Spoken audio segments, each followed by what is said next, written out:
म हत्यारा हुँ। आज यो भरि सभामा यो न्यायालयले मलाई जे सजाय सुनाए पनि म त्यसको भागीदार ठहरिनेछु। तर बिन्ती छ, मलाई केवल एउटै सजायबाट वञ्चित गरियोस्। मेरा आँखा अगाडि कुनै पनि ऐना नराखियोस्।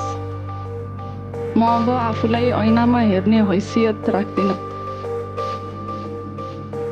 कैयौं सपनाहरूलाई एक एक गर्दै निमोट्दै निचोड्दै त्यही भित्र गाडेकी छु।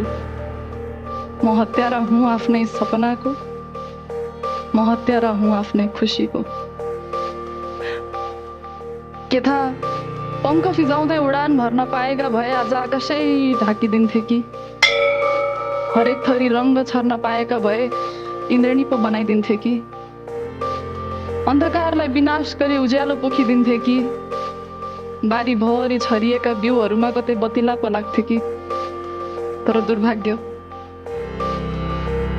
मेरा यी हातहरूमा अलिकति पनि लज्जित भावहरू पलाएका छैनन्। ती सपनाहरू चिच्याउँदै चिच्याउँदै त्यही दम तोडे। रगतै रगतको पोखरीमा यी पैतालाहरूले निर्लज्ज भएर टेके।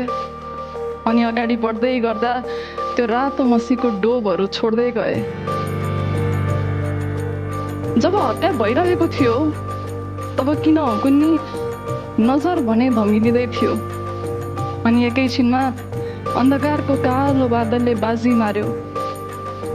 सपना होइन, सायद म आफैलाई मारिरहेकी थिएँ। मेरा आँखाहरू सायद मेरै मृत्युको साक्षी बस्न चाहेनन्। म आफैले आफैलाई निर्धक्कका साथ मारेको हेर्न सकेनन्। म हत्यारा हुँ।